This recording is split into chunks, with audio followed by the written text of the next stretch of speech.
ورحمة الله وبركاته. السلام ورحمة الله. نحمده ونصلي على رسوله الكريم. أما بعد فأعوذ بالله من الشيطان الرجيم. بسم الله الرحمن الرحيم. وما خلقت الجن والإنس إلا ليعبدون. اللہ فرماتے ہیں کہ ہم نے انسان کو صرف ایک مقصد کے لیے پیدا کیا، اور وہ مقصد ہے اللہ رب العالمین کی عبادت کی جائے۔ میرے بھائیو، اللہ کی عبادت کیسے کرنی ہوگی؟ جس طرح اللہ اور اس کے رسول صلی اللہ علیہ وسلم نے ہمیں سکھایا۔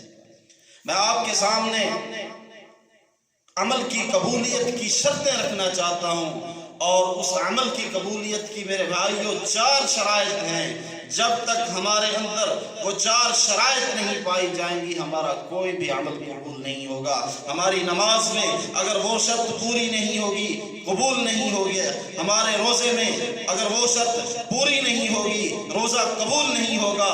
ہماری دیگر عبادات میں اگر وہ شرطیں پوری نہیں ہوتی تو ہماری عبادات قبول و منظور نہیں ہوں گی۔ وہ کون سی 4 شرائط ہیں میرے بھائیوں؟ پہلی شرط عمل کی قبولیت کے لیے ہے، وہ ہے اللہ رب العالمین کی توحید میں آنچ نہ آئے۔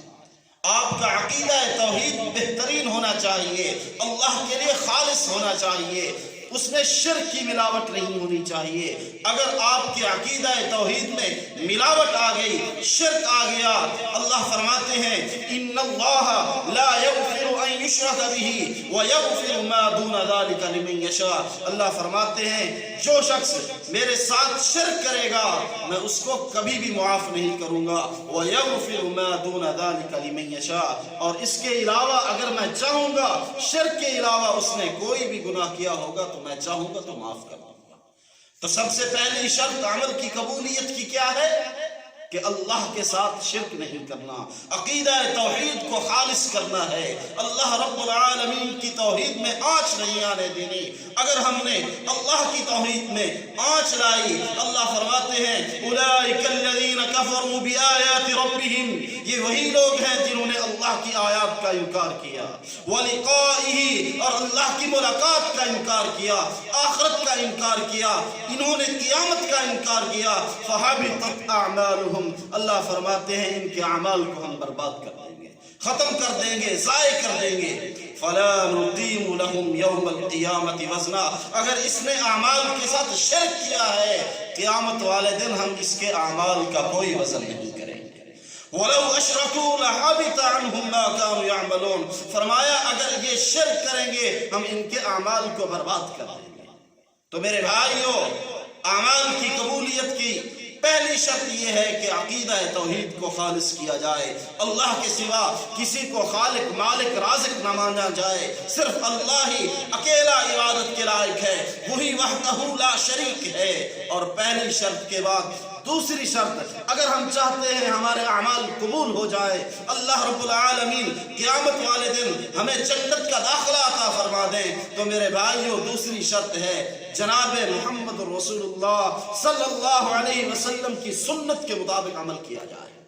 سبحان اللہ۔ اللہ رب العالمین فرماتے ہیں یا ایھا الذین آمنوا اطیعوا اللہ واطیعوا الرسول ولا تبطلوا اعمالکم، اے وہ لوگو جو ایمان لے آئے، اطیعوا اللہ، اطاعت صرف اللہ کی کرنی ہے، واطیعوا الرسول، اور اس کے رسول صلی اللہ علیہ وسلم کی اطاعت کرنی ہے، ولا تبطلوا اعمالکم، اگر تم نے اللہ اور اس کے رسول کی اطاعت نہ کی، ولا تبطلوا اعمالکم، تم نے اللہ اور اس کے رسول کی خلاف ورزی کی، ہم تمہارے اعمال کو ضائع کر دیں گے۔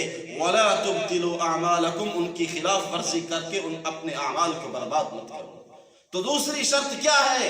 اگر ہم چاہتے ہیں ہمارے اعمال قبول ہو جائیں، اللہ رب العالمین ہمارے اعمال کو قبولیت کا درجہ دے دے، تو میرے بھائیو دوسری شرط ہے ہمارا جو بھی عمل ہے، نماز ہے، روزہ ہے، حج ہے، زکوٰۃ ہے، صدقہ ہے، پیارے پیغمبر جناب محمد رسول اللہ صلی اللہ علیہ وسلم کی سنت کے عین مطابق ہو۔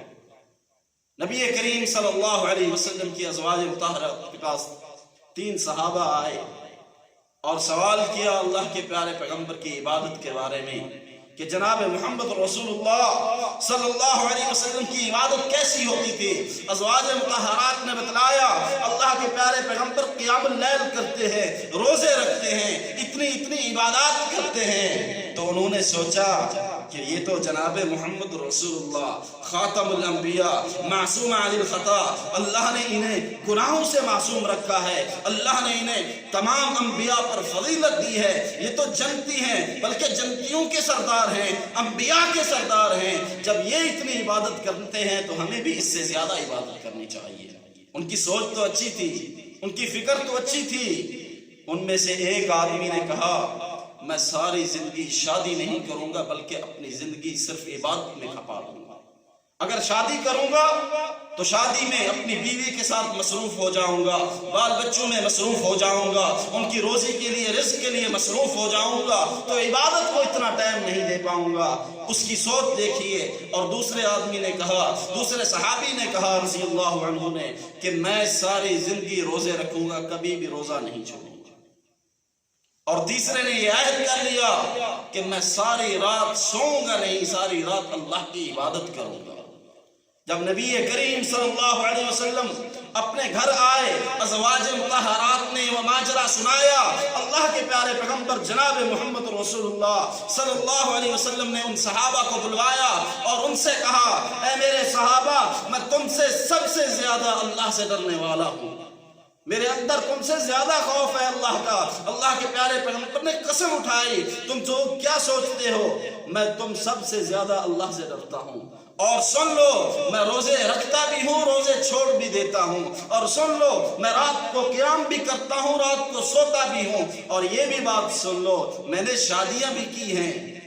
فمن راغب عن سنتی فلیس منی، اے میرے صحابہ جس نے بھی میری سنت سے اعراض کیا، میرے طریقے سے اعراض کیا، وہ مجھ میں سے نہیں ہے، وہ دین اسلام میں سے نہیں ہے، وہ اللہ اور اس کے رسول کے احکامات کو ماننے والا نہیں ہے۔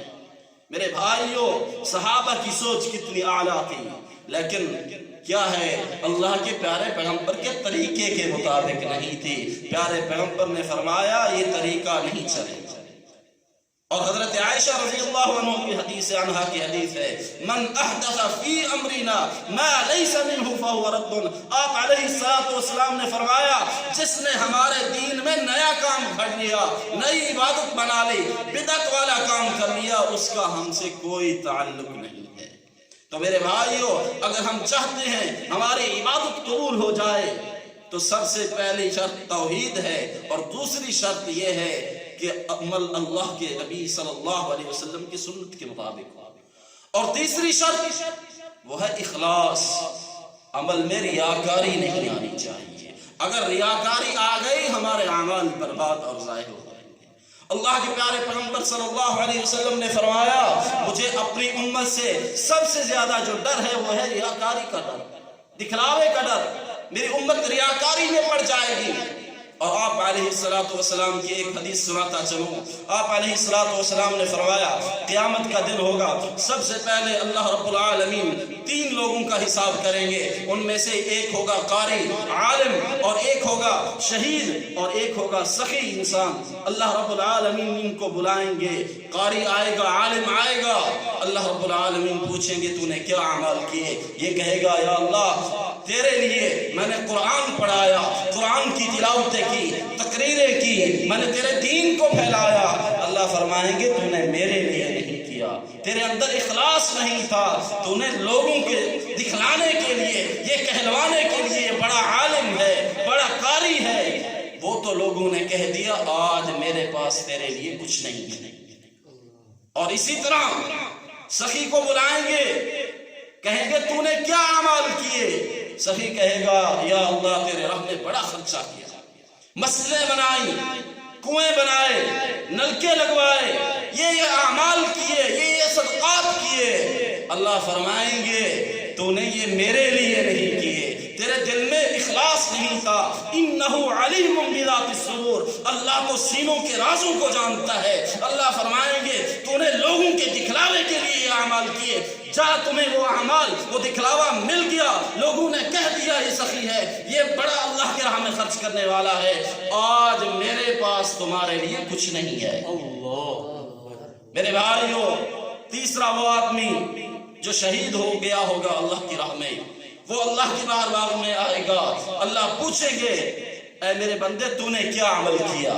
وہ کہے گا یا اللہ تیری راہ میں جہاد کیا، قربان ہو گیا۔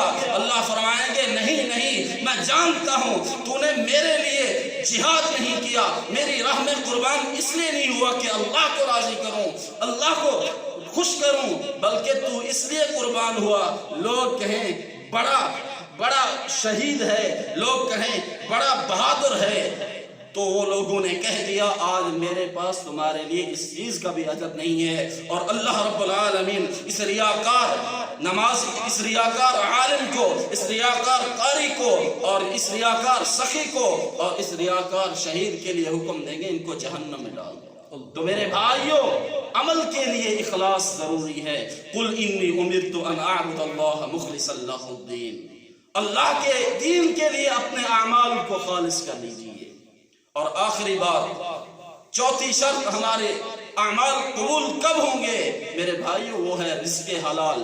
اللہ کے پیارے پیغمبر جناب محمد رسول اللہ صلی اللہ علیہ وسلم فرماتے ہیں ان اللہ طیب لا يقبل الا طیبا، اللہ رب العالمین پاک باز ہستی ہیں اور وہ قبول بھی پاک چیز کو کرتے ہیں۔ میرے بھائیوں، اگر ان شرائط کو ہم اپنا لیں گے، ہمارے اندر عقیدہ توحید مضبوط ہوگا، اللہ کے پیارے پیغمبر جناب محمد رسول اللہ صلی اللہ علیہ وسلم کی سنت کے مطابق عمل کریں گے، اور اخلاص ہوگا، ریاکاری بالکل نہیں ہوگی، اور ہمارا رزق حلال ہوگا، تو اللہ کے ہاں انشاءاللہ ہمارے اعمال قبول ہو جائیں گے۔ اللہ سے دعا ہے اللہ رب العالمین ہمیں ان اعمال کو اختیار کرنے کی توفیق عطا فرمائے۔ وآخر دعوایا ان الحمد للہ رب العالمین۔